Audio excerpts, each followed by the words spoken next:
Duran Customz, interview número 17. We are saluting, we are honoring one of the padrinos, one of the godfathers of Latin hip hop, the brother with two tongues, Mr. Mellow Man Ace. Thank you for being with Duran Customz. The crowd goes crazy. Oh. The legend himself, my brother. The legend himself. What up, people? What up? Yeah, brother. So being born in Cuba, coming to the U.S. at an early age, when did you discover hip hop? And what was it specifically about that genre of music that pulled you in, brother? Well, I discovered hip hop, I want to say in 1979, when I first heard Rapper's Delight and These Are the Breaks. Wow. By Curtis Blow when I was in junior high school. Nice. And I always felt like, since I came from Cuba, I had to learn the customs here in the United States in order to get along with the other kids. Yes, yes. And so I had to take on American customs. And so one of those was music.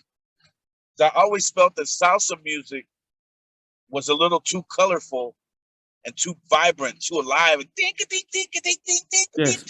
you know, and the colors were just so vibrant on the outfits that they would wear and all that. So that's not for me.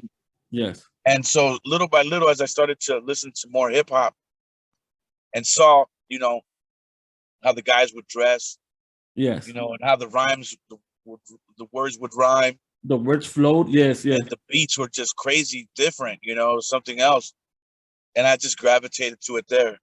Wow. What junior high did you go to, brother? I went to Southgate Junior High School at that time. Nice. I don't know if it's still the same name. Yeah. If it's a middle school, I don't know. At that time, it was the junior high school. It was the junior high on Firestone Boulevard. All right. When did you officially become Mellow Man Ace, or did you go by any other aliases when you first started? Well, when it came to getting a rap name, Mellow Man Ace, I was always the ace because I played baseball. And and every team I played on, I was kind of the best pitcher, so they would call me the ace of the staff, right? Yeah. So it was always Ace. So then when I started rhyming, one day, it was one of my boys from South Central said, "That's Ace Cool," right? Nice. LL Cool J was a big LL Cool J fan and all that type of shit. Yeah. And he just said Ace Cool, right? So, but one night we had a mini recorder, and we were tape recording a rap cipher. It was myself, Send Dog, Be Real, Tomahawk Funk of Funk Dubious, and I think also a guy by the name of Crazy D, who was one of the only Mexicans down at that time with NWA, right? Was that on your second album, right? Yeah, when I did the Hypers for Cypress. Yes. Yeah. That was a cool cipher right there, brother. Thank you. But the idea for that song came while we were tape recording that cipher, and we were just banging a beat on the car hood. And my man Tomahawk Funk of Funk Dubious was the one who came up with. He started rapping. And he was doing his flow, and he goes, "And I'm chilling with my Mellow Man Ace." Wow. And I looked at him, and I'm like, didn't think really nothing of it, but my mellow, okay? Because at that time in hip hop, to call somebody your mellow, that meant your homeboy. Wow. Especially on the East Coast side of rap, right? Yes.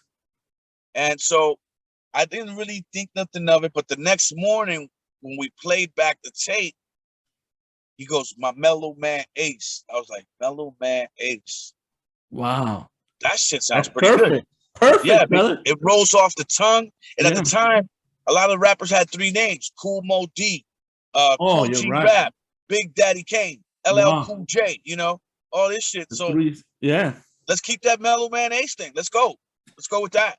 And you're talking about all flowers, brother, all lyricists, like the way you are, bro, especially on Rhyme Fighter, brother. Were you the first MC to ever mention South Central LA in a rap song on that one? I probably no. And was that the first time Cypress Hill was mentioned on the song, or was it River Cubano, right? Or Rhyme Fighter? Maybe, well, on that album, you know. Yes. But I think on Rhyme Fighter at the end, I'm down with Cypress Hill. Yeah. And driving red Testarossa. Yeah, all that. Oh man. I got that 12-inch right there, brother. Hopefully one of these days, man, I get you to sign that, man. Oh, damn. Yeah, there it is. That's dope, It's brother. awesome, man. Yeah, and Crazy D was from HP, right? Right. Yeah. But he had a lot of friends over there in South Central. Yeah. Crazy D got around, and he would come over on our block on Cypress, and then he'd go over there and mess with Dre and Easy and them. Yeah. At the same time, so he was kind of from both crews. Yeah.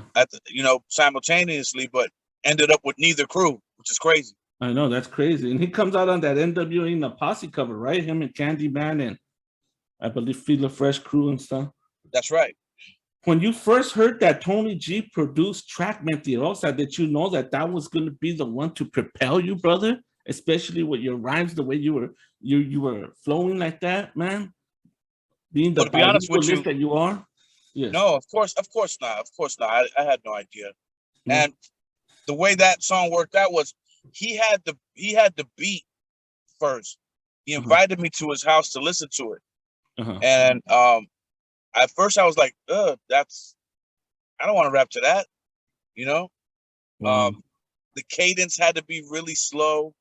But the most important part was that style that he ordered had never been done. Yes, right? Yes, brother, yes. Because he told me, don't come back to the studio till it's bilingual. Up to that point, I either rapped in all Spanish or all English. Wow. And I had never done both, like mixed, like shit had never been done. Yeah, you were the first one, man. Damn, that's history right there, brother. So I had to create the style to go with the music. And I think that was the hardest part. And of course, I didn't know it was going to be the one. Yeah. I'm no fortune teller, Yeah. Damn. And well, that leads into the next one. Did you realize that time created that album, Escape from Havana? You were making history working with the Dust Brothers, Tony G, DJ Mutz, Def Jeff, and Johnny Rivers, brother. You know what I'm saying? Like, yeah, it hit the Billboard at 200 at 69, brother, and then the Latin albums at number 7 and stuff. So yeah. None of us knew we were doing. You were doing it, legendary stuff. None of us knew. I mean, we were all just a bunch of kids getting together, experimenting, putting some shit together. Yeah, like a bunch of chemists throwing shit into a tube being creative to invent something, right? Being creative, brother. And that goes for the Dust Brothers too. They weren't legends yet. That goes for Tony G. He wasn't a legend yet. Maybe a legend on the street. Yeah. Def Jeff, Dust Brothers. Mario Caldado Jr., who later went on to be the Beastie Boys guy, Yeah. It's in the studio and whatnot. And he made everything sonically sound really good for us at that time. But none of us knew we were doing anything legendary, especially myself, because that was a very experimental record. Yeah. In the sense that if you listen to it, there's so many different styles on there. There's club, there's street, there's Spanish, there's English, there's bilingual, there's salsa, there's Guaguancó, there's a Guaguancó record. And Hip Hop Creature, man, that you guys sampled. And then you got Hip Hop Creature, and it that was like dope. Tom Sawyer, dude. Tom Sawyer, you know what I mean? There was a couple of tracks on there that it kind of seemed you guys used rock. Which Hip Hop Creature was Tom Sawyer, right? And Rush, and then I forgot which one was it. There was another one in there that was pretty dope too, man. I like it, man. I love that shit. I love hip hop, so you know what I'm saying, brother? Like, yeah, man, definitely, bro. I appreciate that, bro. Yeah. We were experimenting, and I think we just happened to hit the lotto on that. And because I remember Rhyme Fighter was the first single off the record, and we couldn't give it away. There was a cult following, loved that record, with me using that nasal voice. Yes. That then later on Be Real would use and become real famous for, Yes, you're right, brother. You're right. I did that first, So it and then you had all those other things like B-Boy and Love, Encuentre en Amor, I had love songs on there. we try to cover all the spectrums, and we wanted to make sure that we made a record that everybody can enjoy. Yeah. Even if you don't like one song, you're bound to like something else. Something on there. And that was very groundbreaking at that time, especially the second album, Brothers with Two Tongues, how you start off with that slow jam, which it was kind of like that R&B, right? And then especially with Linda, man, using that Genius of Love sample, brother. That was dope, brother. Then that was Julio G on that production, on that song. But I think my favorite joints on that one was Babalu Bad Boy and Hypers from Cyprus. Yeah. Hypers from Cyprus, man. The one that you mentioned earlier on with Tomahawk Funk and then Crazy D, right? And Sindog.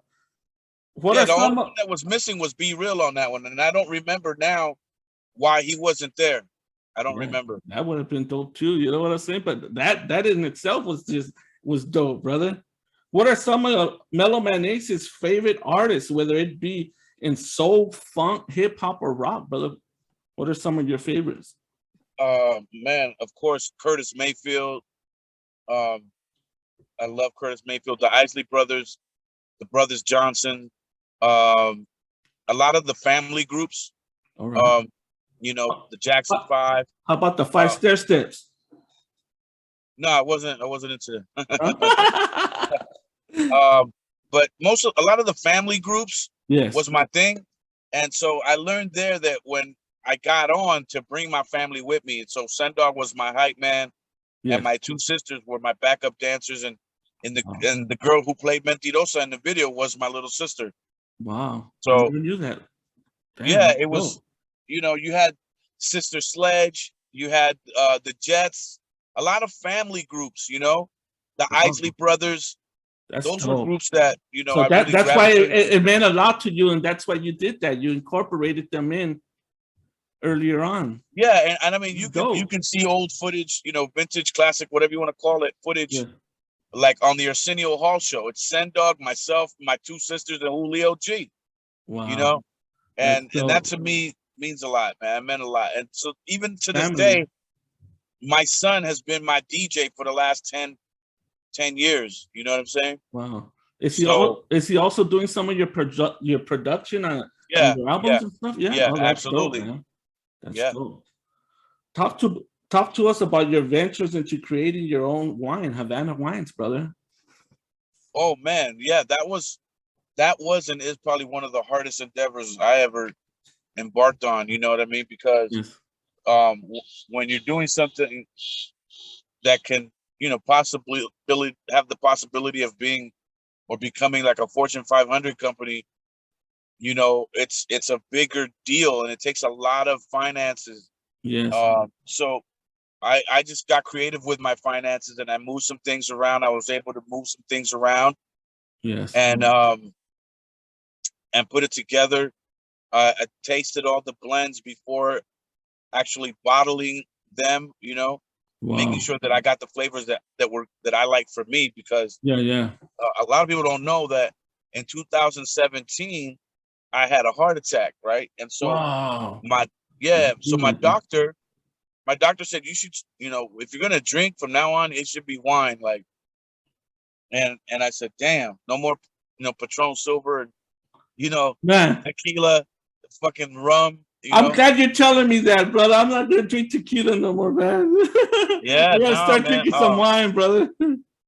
And so, that's why I went and finally, you know, during COVID, even there were some people who were still working and willing to work. Yes. And we were able to put the blends together.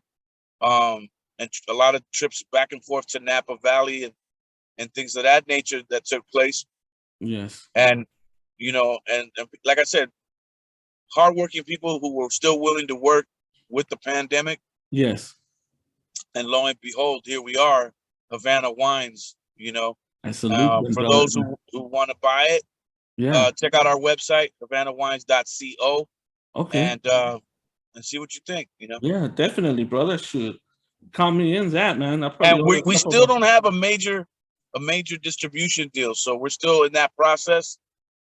That's one of the hardest processes. You know, I'm not an A-list rapper by any means. You know what I mean? I'm not Snoop Dogg. I'm not Jay-Z.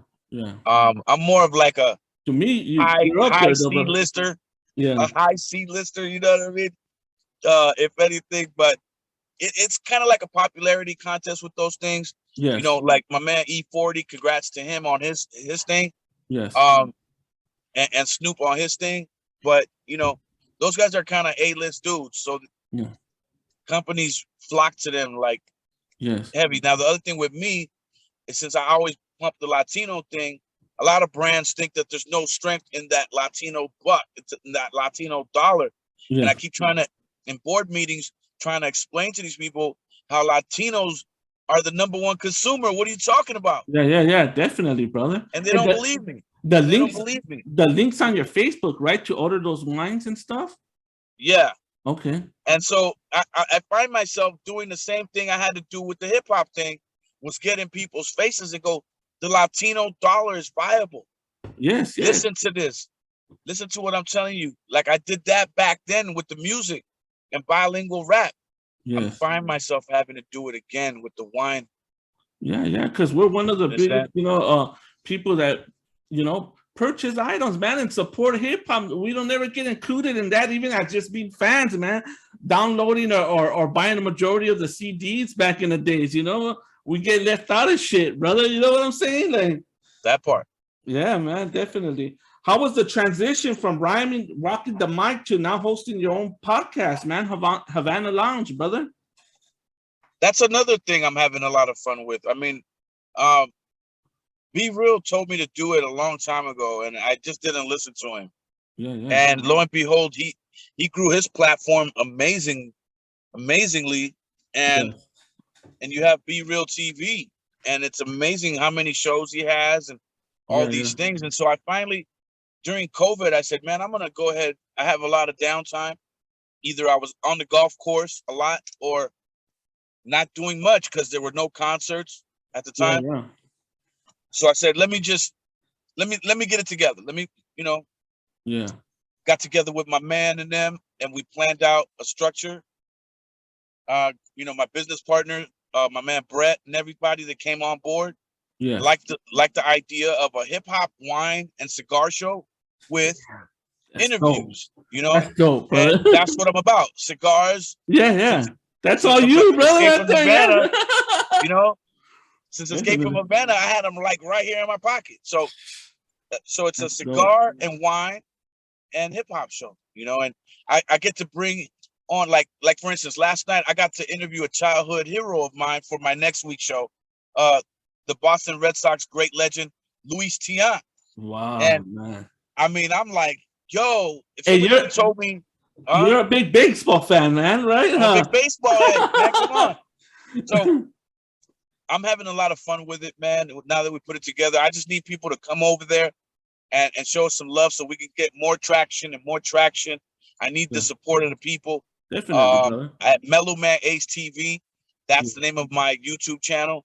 Yes. Mellow Man Ace TV. Come over there every Thursday night at 7 p.m. Definitely, and push like, Yeah, definitely. Like, and I'll share subscribe. Whatever you have, whenever I see it there, I'll share it, and I'll share it on my page on Facebook, Hood Music and stuff, brother.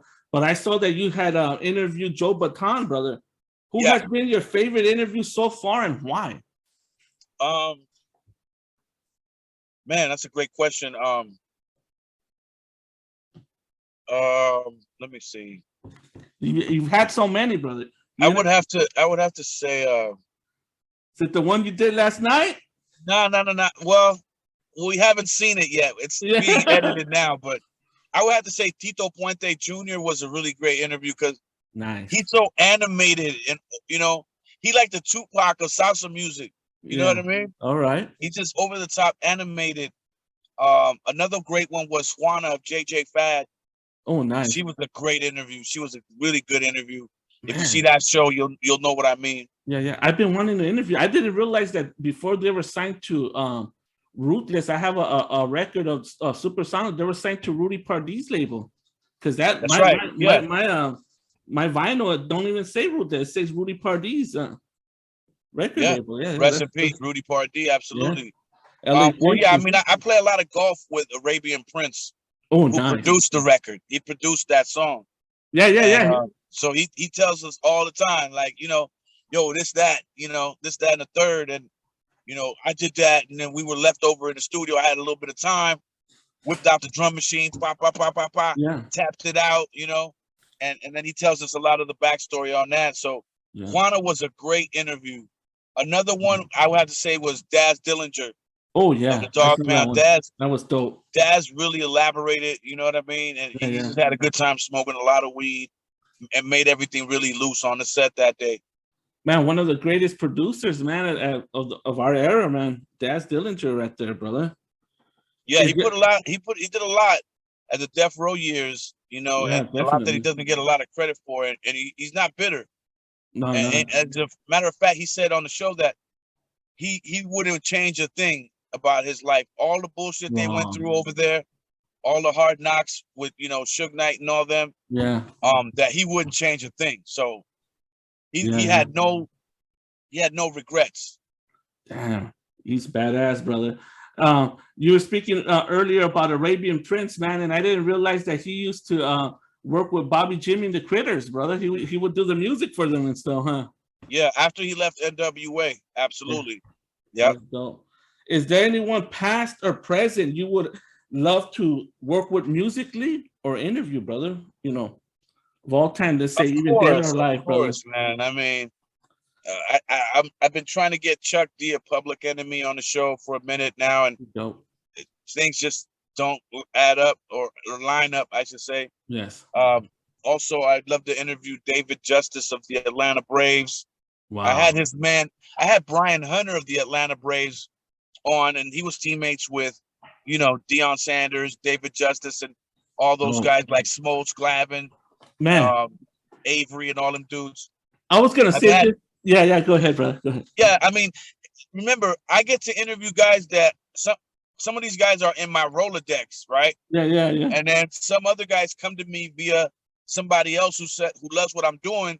Yeah. Because we talk a little bit of sports.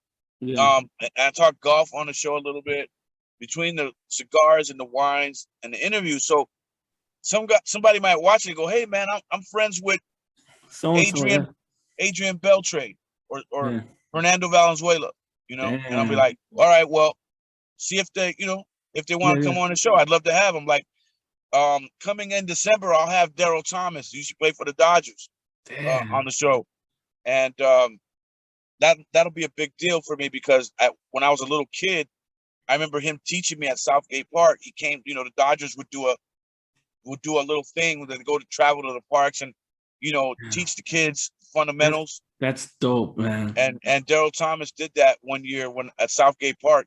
And you were a pitcher, right? As a kid. And I was a pitcher. So him and Mike Sosha, one year they came and they taught me some things. And they said if I keep playing, I was going to be good. So being able to bring that up to Daryl Thomas now is going to be That's a great dope. pleasure and a definite honor, I never played any sports when I was a kid, man, but maybe like 10 years ago with my job, we played softball at the one of these fields right here, man, that have all the replica fields and stuff like that. Played a whole season though, man. But for me, that was cool, man. You know what I'm saying? It's badass.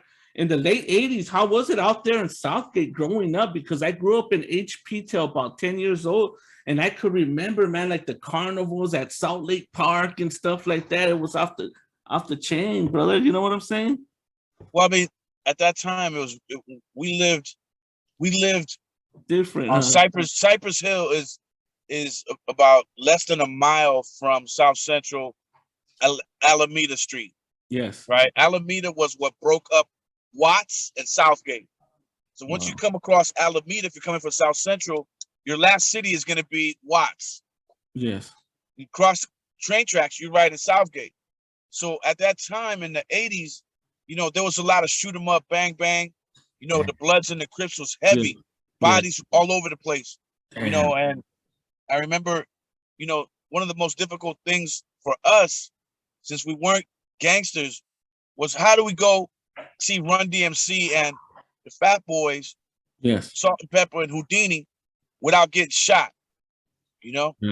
How do we hip hop without getting shot? Yeah, how do we maneuver through it? How do we maneuver, right? So what it was, we would dress like we was from New York, and they'd leave us alone. Like we never got hit up like yo, where y'all niggas from? You know what I mean? Yeah. Because we were always all b-boy minded and b-boyed out. Yeah. You know, with we had, you know, the bomber jackets with the Lee jeans, the Adidas with no shoestrings. Damn. So we had to come in there like that to avoid the Crip blood shootouts at the end of the night. You know what I'm saying?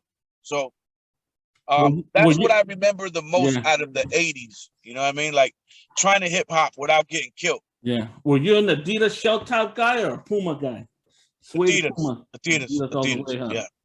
So in '89, when your first album came out, brother, a lot of albums dropped that year. DLC, De La Soul, EPMD. Do you remember the atmosphere back then in the industry, brother?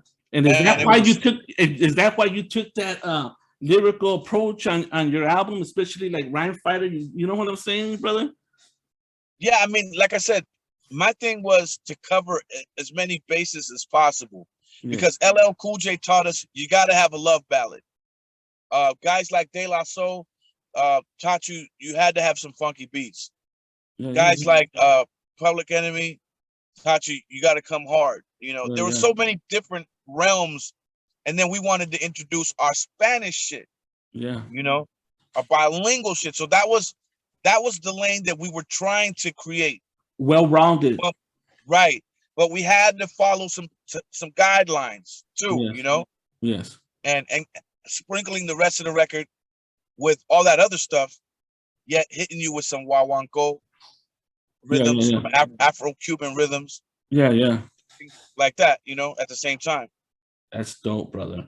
What is Mellow Mayonnaise listening to nowadays? Any recommendations? Real talk, man.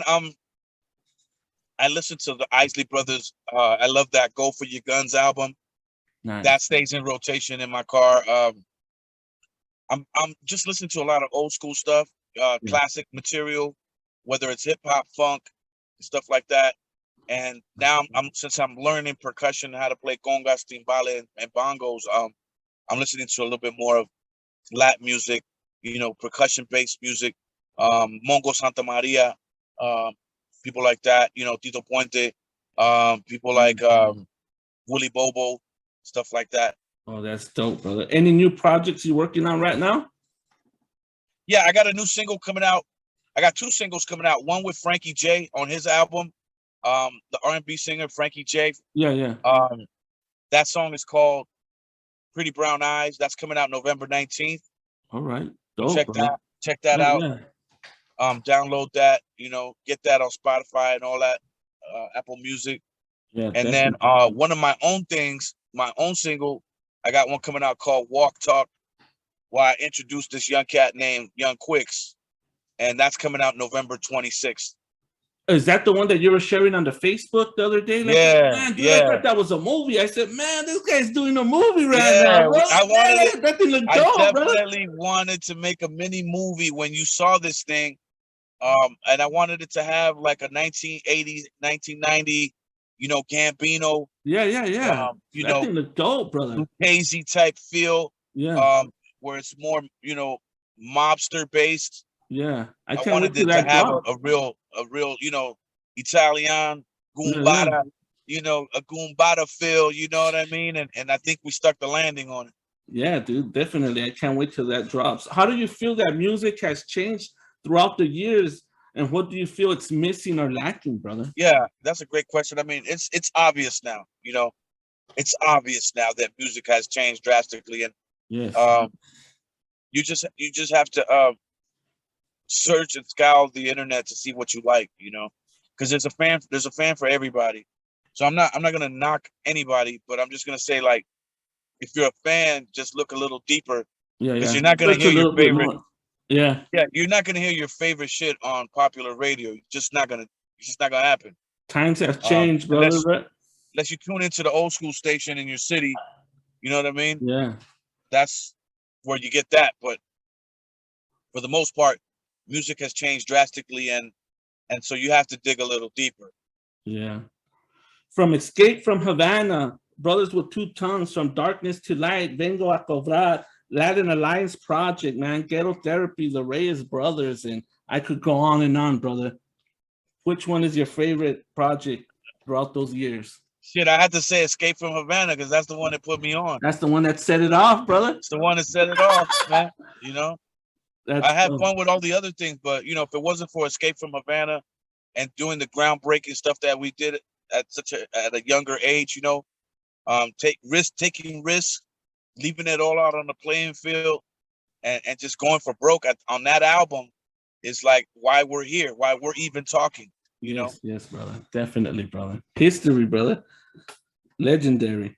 Brother, I'm gonna we're getting down to the last. I'm gonna name some artists and you just pick one or whatever it is, you know. Okay. Braden Wood, Joe Baton, or Ralphie Pagan? I'm gonna say my man Joe Baton. Okay. Steven Seagal or Jean-Claude Van Damme? I'm gonna say Steven Seagal every time. He used some of my music and some of his music and some of his movies. Yes. So that's my guy. That's my guy. War, Santana, or Mellow? Now that's a tough one right there because I love so much war music and I practice my conga playing. Yes. War, but I kind of made a living sampling off Santana. Yeah. So I'm gonna have to stick. I'm gonna have to say Santana, man. Okay. The movie Warriors or Boulevard Nights? I'm gonna have to say Warriors. That was the first one, right? I'm gonna have to say Warriors. It was just so colorful. Yeah. Shit that they, you know, how they were dressed and all that. It's just such a cult classic. Yeah. You know, you gotta say Warriors, man. Now, if you would have said Warriors or Beat Street, I would have went Beat Street. Man, I just watched Beat Street yesterday, brother. Nah, for real? Yeah, definitely. Attaboy, yeah. Brother, let's do a baseball one. Bo Jackson playing football or baseball? What was he better at? Football, big time. Yeah, you get trucked by Bo Jackson playing football. I would have to say he was a better football player than he was a baseball player. How about Bo Jackson or Barry Sanders? Football. Barry Sanders. Yeah, he didn't have the front line. He didn't have the front line, man. Still made it happen. Yeah. Deion Sanders as a baseball player or a football player? Deion as a football player. Electric. Yes. If you could make a mixtape of your life, what would be track number one? Mellow Man Ace's mixtape of his life. Does it have to be my music? No, whatever you want, man. Your favorite artist. I guess I would open up with something like Curtis Mayfield. Keep on. What is it called? Move on up. Move on up. Move on up. Curtis Mayfield, man. Dope, brother. That's how my shit would start out. Yeah. That's dope, brother. Yeah. Man, thank you so much. Where could we find you at, brother? Where could we find you at? Man, Instagram, of course, on the gram, Mellow_man_ace. On Facebook, the Mellow Man Ace. On Twitter, the Mellow Man Ace. Okay. And on YouTube, Mellow Man Ace TV. And then your show comes out every Thursday or every Wednesday? Every Thursday at 7 p.m. We are live on the air. And, you know, we're there without fail. So come on over there, check us out, and enjoy what you see. And how about the wines, brother? Yeah, like I said before, the wines, go visit our website, havanawines.co. And are you gonna be making your own brand of cigars? That's been in the works for a long time now. And I finally got somebody out of Tampa, Florida with the right blends that I like. And we're in the part right now, we're at the stage where we're getting the label right, you know. Wow. Like what my label should look like, you know. Yes. And so that's gonna be dope. I'm gonna have to just, you know, dump a shit ton of money into it. Damn, brother. Man, the future is very bright for you, bro. The future is very bright for you, brother. I can't wait to see. I just don't sit down, you know. It is bright because I don't sit down and I refuse to lose. And so even as in business, sometimes some things don't pan out, you know, and certain things don't work, you know. like relationships, right? Yeah. Or there could be a business venture that just takes a dive and you never recuperate from it. Yes. We hope that that's never the case, but we never enter a situation where we feel we're going to lose, you know. I might learn a lot along the way. You got a great story, man. You got a great story, man. You should do your autobiography too, brother. We got that about 85% done too, but I'm holding back, man. I'm finishing it up because I feel like you got so much left. It's not over. It's not over yet. Yeah, it's not over, man. And a book always symbolizes like, okay, it's over. Like, you know, I always, when I get a book, I'm like, okay, it's over for this guy. So he's writing about it now, you know? Man. Unless you're Will Smith, you know? Unless you're Will Smith, you know? So man, I'm no Will Smith. Thank you so much, man, for taking your time to stop by Duran Customz, man. I truly appreciate it. Thank you so much, man. We salute you. We honor you, man. Peace, appreciate love, and you, light. man. And I'm out of here, brother. Peace. Thank you for the light, brother. Thank you, brother. Take care, man. I'll be in touch, bro. Peace. Peace and love. Absolutely.